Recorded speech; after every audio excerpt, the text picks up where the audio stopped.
Let me first thank the Honorable Chepkonga for withdrawing that remark on ignorance, because for all I know, the leader of minority is not ignorant, and is indeed doing very well, as he has actually caught up on what the leader of minority should be doing. He is doing his work as a leader of minority.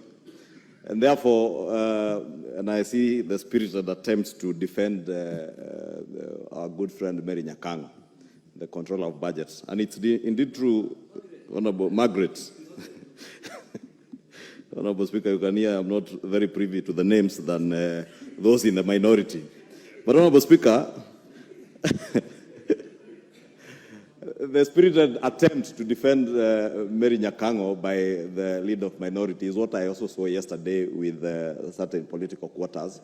But I would really want to urge all of us to treat the matter for what it is. And I want to agree with the leader of minority that indeed Margaret Nyakang holds an independent office, together with the Auditor General. What I do not agree with the leader of minority with is that holders of independent offices, there is absolutely nothing in the Constitution that says a holder of an independent office cannot be charged or is above the law.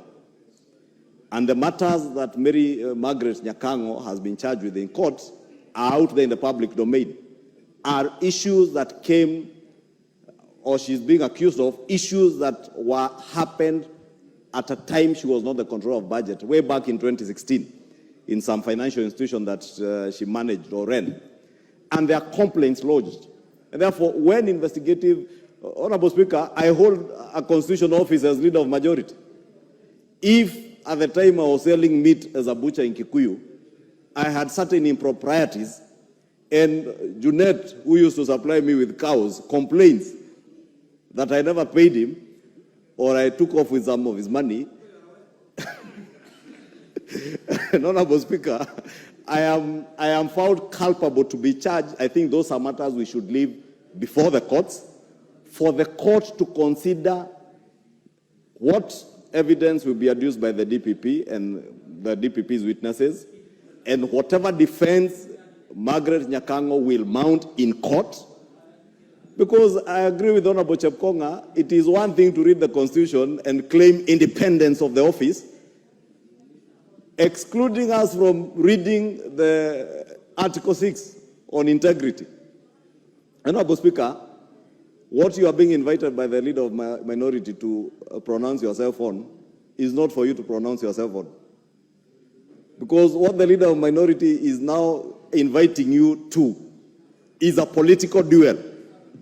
And it is okay for the political duel out there in press conferences, in other organized media, but to attempt to use this chamber to prosecute a matter that is in court, I think the leader of minority also duly noted that matter will be sub judice, and I would really want to implore on him to heed your advice that even those who seek to defend Margaret, they may actually be prejudicing her case in court.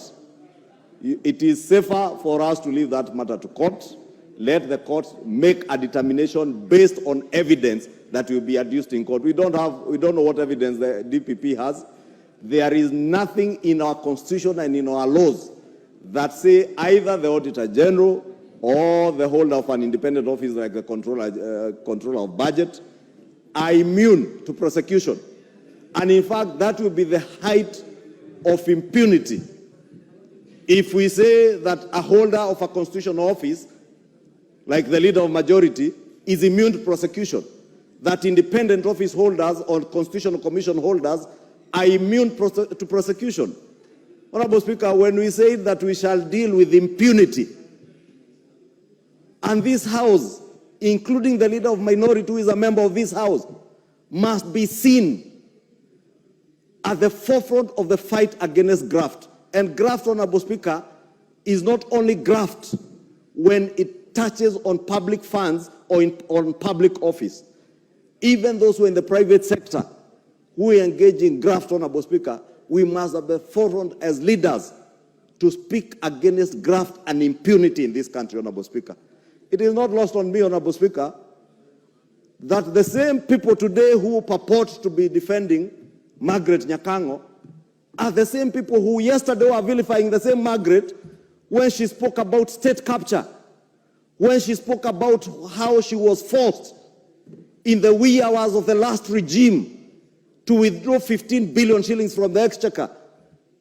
Thank God, Honorable Speaker, that today we are not speaking about Margaret Nyakang being forced by anybody in government to make withdrawals from the exchequer or to approve payments that she thinks should not be approved.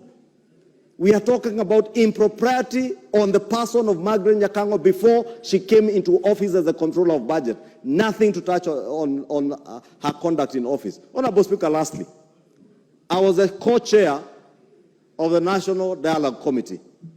And I know a matter that Margaret Nyakang said in that committee that has now been blown out of proportion.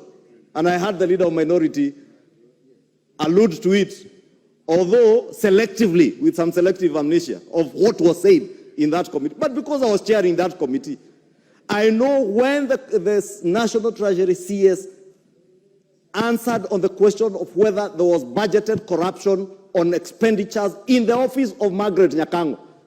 Because I remember Margaret Nyakang said that there is budgeted corruption, and I can give the example of my own office, where I am the only public officer.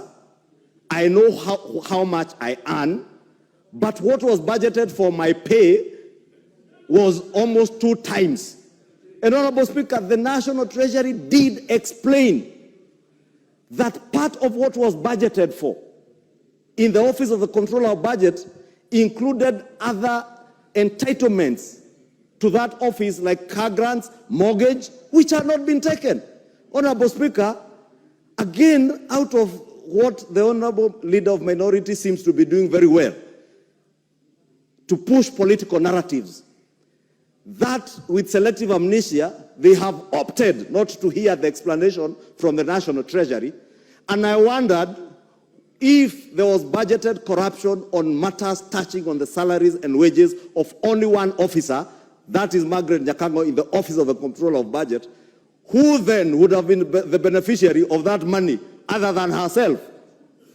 Therefore, it's a fallacy, Honorable Speaker, to say that somebody is budgeting for corruption in my office and I'll be the beneficiary. Honorable Speaker, again, as I said, those in the minority, for the sake of pushing political narratives, opt not to hear that.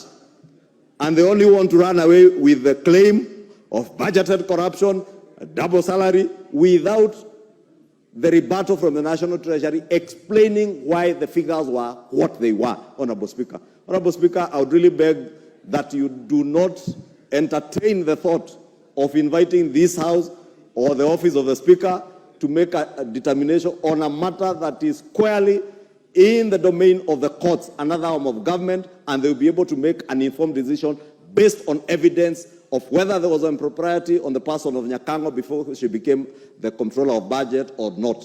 And that we should not even be debating, Honorable Speaker, as the leader of minority said, it is a matter that is sub judice. Honorable Speaker, lastly, nobody has said Nyakang is vacating office. I don't know where the leader of minority has gotten that from. But if the law was to be followed, the law will be followed to the letter in terms of how you get into office, when and how you leave office. Therefore, I know the invitations and I saw the flurry of activities, including people exciting ethnic emotions and wanting to mobilize around ethnicity, Honorable Speaker. We must desist and deal with matters to do with court cases, deal with them in the courts. Those dealing with graft, deal with them with the agencies that ought to deal with them.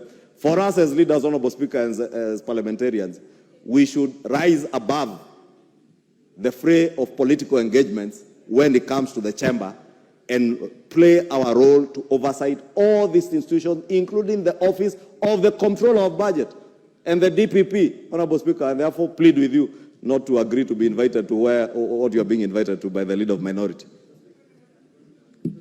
I don't want to escalate this matter.